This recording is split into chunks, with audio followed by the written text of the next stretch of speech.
So as we begin this series, I think it's really important that we start us out in a good way by acknowledging that this is being recorded. This podcast and these series are being recorded on Treaty 6 territory. And we want to acknowledge that we are beneficiaries of the Peace and Friendship Treaty. We acknowledge and thank the diverse Indigenous peoples whose ancestors' footsteps have marked this territory since time immemorial. Together, we call upon our collective honored traditions and spirits to work together to build a safe and vibrant community for both present and future generations. And as we go through our podcast, you're going to learn a little bit more about the importance of land acknowledgements. And so, as a very beginning, I'm going to issue you a challenge. Marlene, who is the main participant in this work with me, has said how important it is when you do land acknowledgements to do a little bit of research and to understand who these first peoples were that came before us, and the Métis people as well. And so I challenge you to learn a little bit about the many diverse Indigenous groups whose footsteps marked these territories for centuries. So thanks for being here today, Marlene. This really means a lot to me.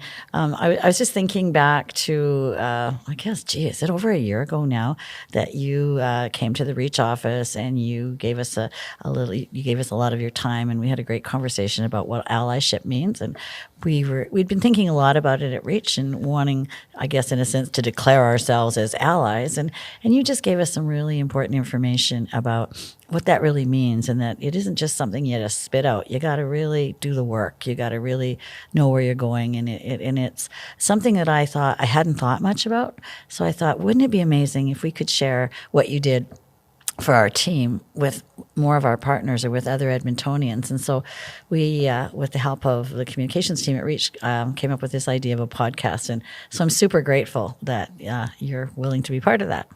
Well, I really appreciate the opportunity to share my personal perspective on allyship and sort of that groundwork that needs to be done before moving into that space. And so I've been looking forward to having this conversation and really sharing a lot about, issues of racism that our people face, that are systemic in nature, and where that comes from, as well as the impact of Indian residential school on multiple generations, and where we are with our communities and their healing from that intergenerational trauma. So thank you. There's a lot to unpack there, so I want to go through some of that a lot. As I think maybe related to, or since the Truth and Reconciliation Commission, a lot of us have wondered, what can we do? And maybe sort of unintentionally we've jumped in without really thinking it through. So I think this is a hugely, hugely important conversation. And because you're involved in it with me, the work I do with the Rotary Indigenous Partnership. And I think that's an area where there could be some rub here. So I think that we could really expand this and talk about it. So let's just talk a little bit specifically about the racism piece. I think I'd love to just, like I said, unpack that just a little bit, because I think, maybe let's go back a little bit, even start with systemic. So before we talk about racism, let's talk about what do we mean by systemic. I think we use those words and sometimes we don't truly understand them. What is it about systems that are inherently racist? Can you give us some sort of day-to-day examples of that so people get a better sense? Because I think when we hear racism, sometimes our hackles go up and we get defensive. And I think there's no need to be defensive. Let's just better understand it. Well, if we look at systemic racism from an organizational perspective, a lot of the bodies that interact with Indigenous people are bureaucracies that tend to take on a life of their own, regardless of who's in leadership. And when we talk about systemic racism, we're not necessarily talking about, people who work in those departments, organizations, or institutions being racist. What we're talking about is the policies and processes that were developed from more of a European perspective that doesn't understand the impact on Indigenous people. And in that development, there were systems, processes, and policies developed that really are harmful to Indigenous people at the most extreme, and which exclude Indigenous people at sort of the lighter end of a spectrum. And so we're not talking about, the people that work there are racist. We're talking about the systems that continue maybe colonization processes, or don't allow access for Indigenous people, or are actually harmful to Indigenous people. It's really interesting when you say it's not the people, it's the systems. But my excuse me, in my mind, right away goes to systems are made up of people too. So there's some element of, and maybe racism is a strong word, but there's some element of, let's just generously say, lack of understanding or acceptance of the status quo that kind of happens. And of course, my background, because we worked together for so many years in a big system, a correctional system.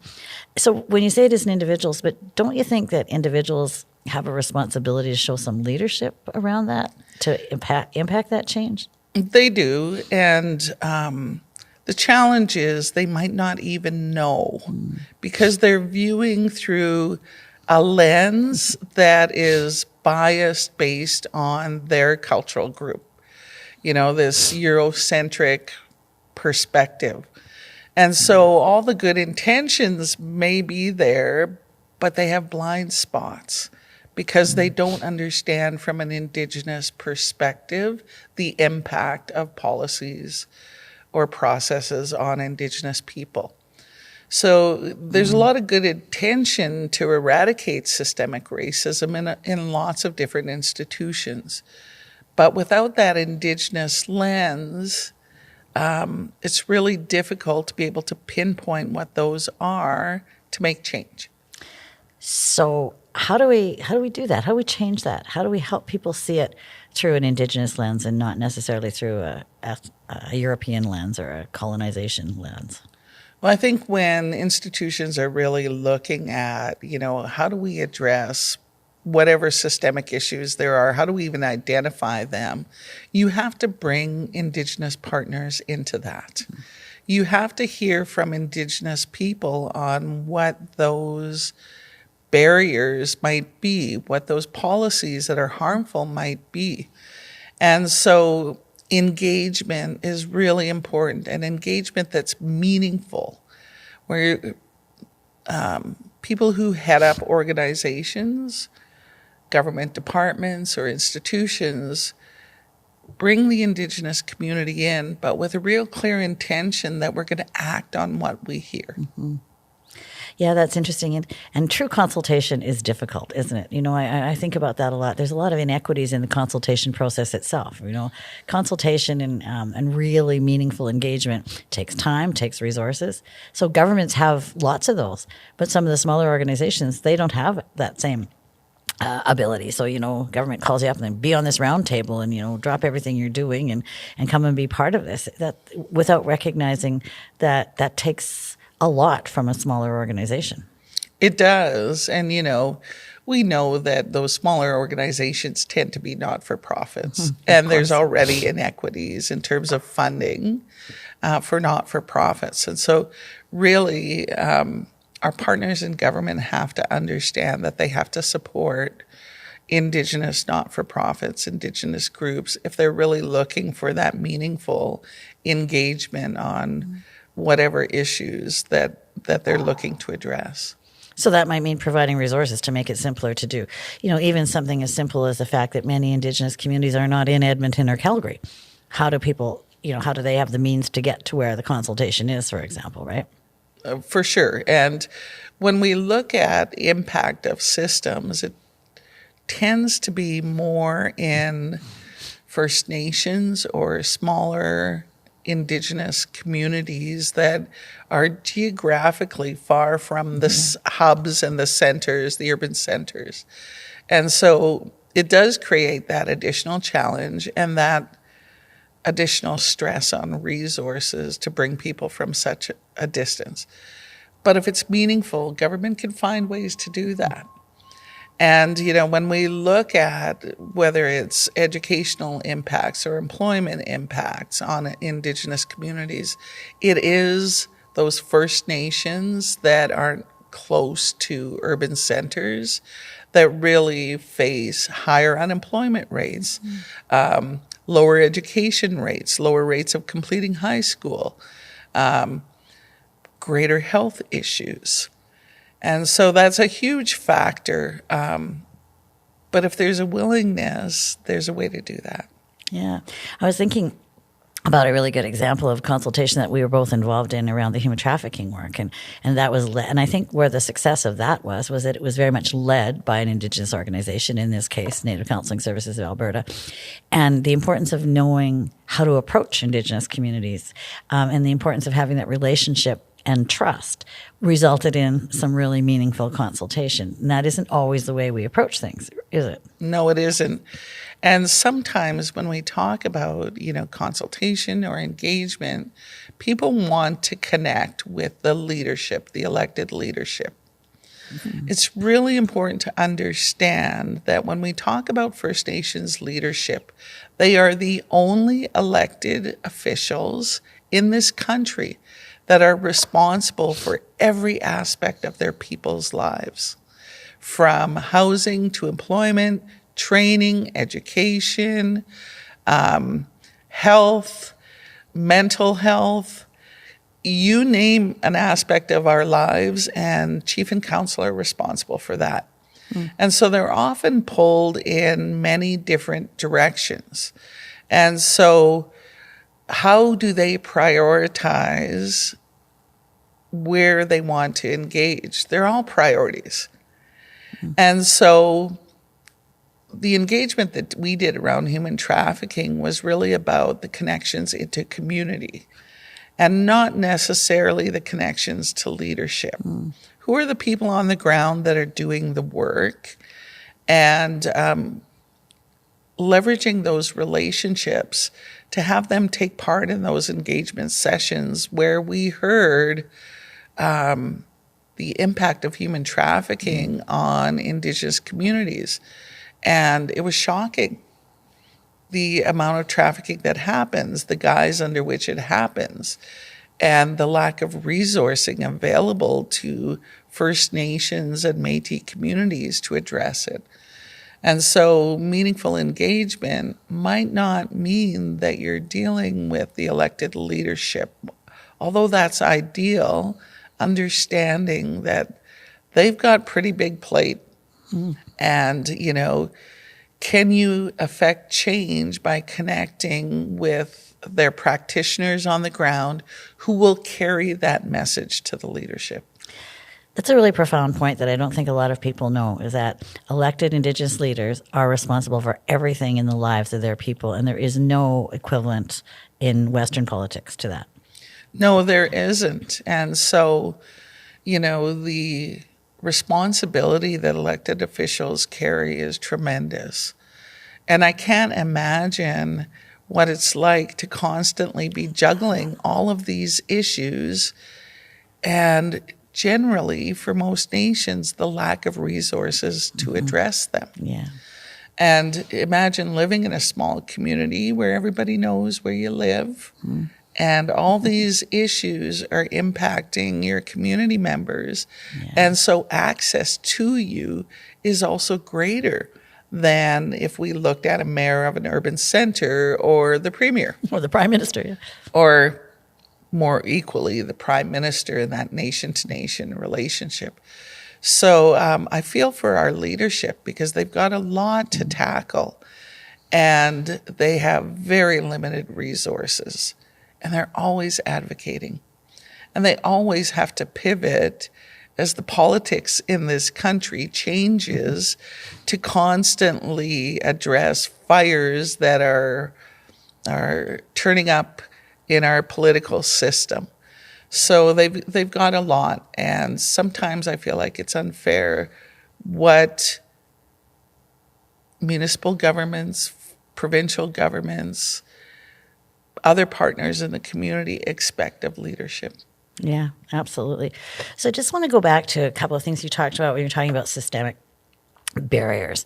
And you mentioned quite a few. You talked about healthcare, in education, in employment.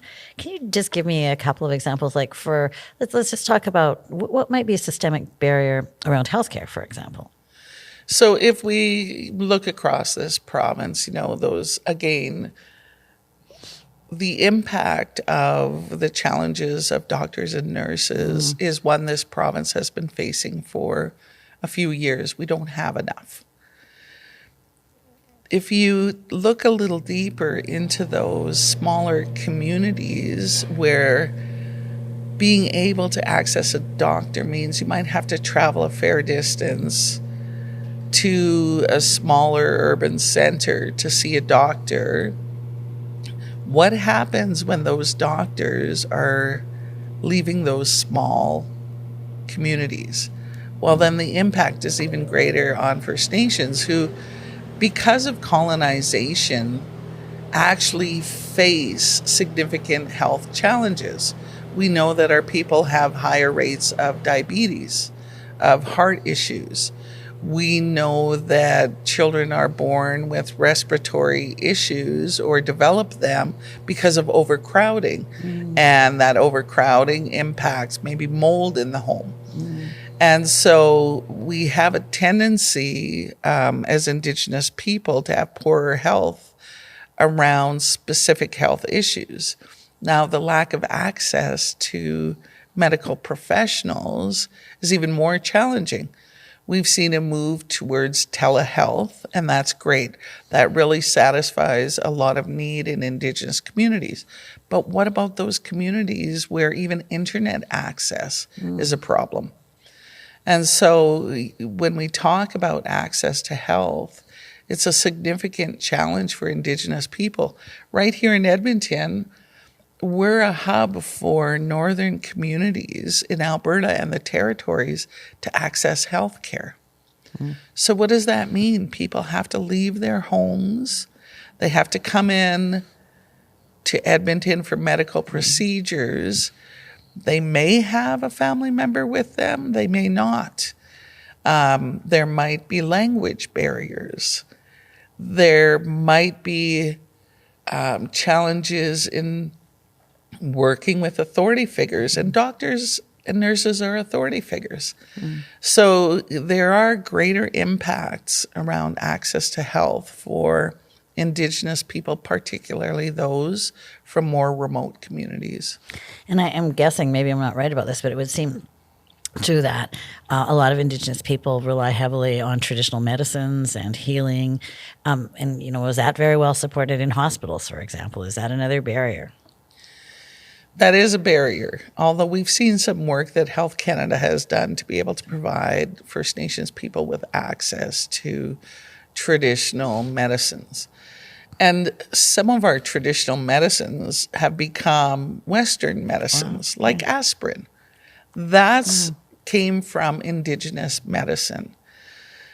And so when we look at what's happening in hospitals, there are huge challenges. I'll give you some examples. For patients to be able to have access to our medicines to smudge. Sometimes that's really challenging in hospitals where people might have to go to a particular place to do that. And if they're not that well, how do they do that? We often see where traditional medicine discourages the use of traditional medicines. For their own purposes, I guess. My assumption is that it makes it really difficult to determine if is Western medicine working or is it the traditional medicine? And sometimes that's really important. So I'll give you an example, and some work has been done with cancer centers around this. Anything that we put into our bodies, we pray over. We pray that it'll nourish and heal our bodies. And when cancer patients have to take cancer medicines when they're going in for treatments, Indigenous people have wanted to do ceremony around that.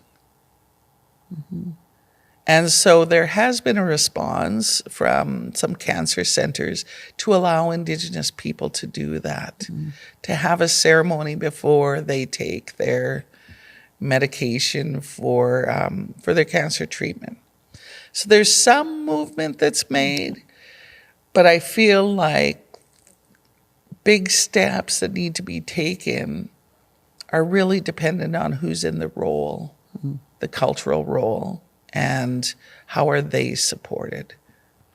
So you got to sort of address some of the systemic barriers, even maybe in medical schools or nursing schools as well. So Exactly. You know, I kind of had a reaction when you said Indigenous people pray over what they put inside their bodies, and that's not a foreign concept to me. I mean, I grew up Catholic, and we had a prayer before we ate anything, right? And yet somehow, when it's from an Indigenous perspective, it seems foreign. I've always marveled over that. You know, even smudging. You know, you think when I first smudged, it was a foreign concept, but yet it was. I would often go to church on Sunday and we would have incense. What was the difference? You know, it was a way of getting our prayers to God or the Creator, right? Yeah, you know, and that's the legacy of some churches' involvement in Indian residential school. Yeah. That without understanding our cultural practices, they were deemed to be evil. And there's still some of that. You know, I just came from a couple weeks ago being in Quebec. And we had a gathering of Indigenous organizations and non-Indigenous partners. And it was held at a camp. So we stayed in cabins. There were months of conversations with the people that ran the camp about what would happen there. It was a non-Indigenous camp? It was a non-Indigenous camp. And so, you know, there was explanations of sweat lodge ceremonies. And that seemed to be addressed until it was time to do the sweat. And every barrier conceivable was put up by the individual running the camp. It's a fire hazard. So, you know, there had to be work done to contact the Minister of Indigenous Services, to contact the Provincial Minister of Public Safety, to contact the Provincial Minister of Forestry or whatever that department, who said, no, this is fine. We're not concerned. You can go ahead. And still there were barriers. Finally, the resolution to that was last minute. And the group, a not-for-profit, had to pay the fire department $2,000 to park their truck near the fire for the sweats. And the individual who ran the camp said, you have to be done by a certain time. Well, that impacted our ceremonies. We never have, we're going to start exactly this time and we're going to end exactly this time. You know, the term Indian time to me means it happens in the way it's supposed to. And so it was a resolution, but it was a resolution that actually impacted the ceremony. Because there was this, we have to be done. We have to have this fire out by this time. And so that still happens today where there's this, you know, what was behind that? It wasn't about a fire. It was about a very religious perspective on what we were doing and how evil that was. And if that person would have joined us, they would have heard some beautiful teachings about respect and kindness and love and supporting each other. And so that still does exist today. It still exists. And what struck me about that story was the resolution came from the resilience of the Indigenous group who fought every battle and didn't fight back. I shouldn't say fought, who stood up to everything, made the resolution so it was comfortable for the people that were upset about it. And it all fell on the shoulders of that group. So that's sad. And they were so kind about it. And while this person was literally raging at them with a red face and an angry tone, wow. And they responded with kindness. Wow. And, you know, that's the beauty of our teachings, and we get those teachings in our ceremonies. And I think that for people who have that perspective, that what we do is evil. If they only knew, the teachings are so Christ-like. Yeah. I know I'm getting a signal that we're just about out of time, but I do want to do one more piece in this segment. If there was anything at all that you wanted people to know about the impact of residential schools on your people, what would that be? And no, I shouldn't say just one thing. What are the impacts that we just need to be aware of, and that legacy that's lasted for so long and isn't just going to go away? What was that? Talk to me a little bit about that, if you can. So really, the impact was on 7 generations. From the first group of people that went to Indian residential school, who were separated from their parents. Everything they learned about relationships, everything they learned about parenting, they learned from Indian residential schools. And what were they taught? That there was no relationship with the people that ran them. That making mistakes resulted in violence. That you teach people through violent methods. That you don't show your emotions. You don't talk, you don't feel, you're unseen. That first group became parents. And how do we teach our kids? How do we raise them?